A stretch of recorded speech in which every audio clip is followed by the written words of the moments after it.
ออกได้ออกเลยครับ 2,200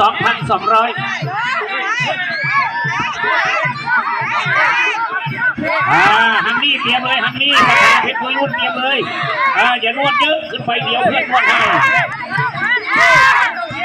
แล้วก็ดินนัทพงศ์กับยอดนโมเตรียมเลยเฮ้ยเป็นใหญ่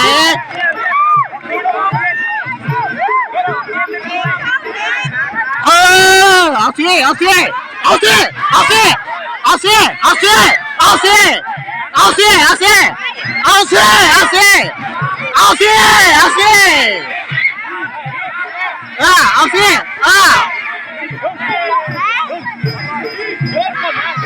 สู้ได้สู้ได้สู้ได้เอาสิเอาสิมาเข้ามาสิเอาสิ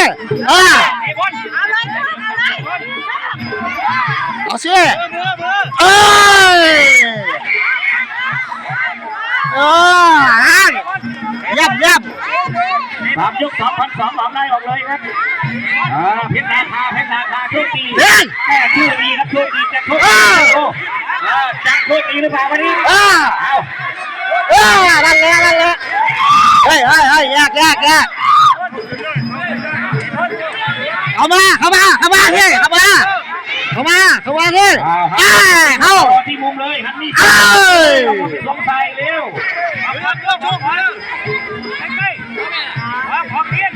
ต้องแยก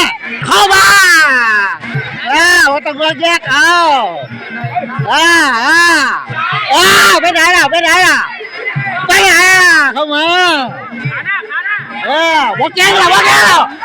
เพชรคุยรุ่นมาเอาลงไปสวมใส่ได้เลยนวลเลยครับบอกเก่งเลยโชคบอกเก่งเลยลุกโอ้โหอาโจ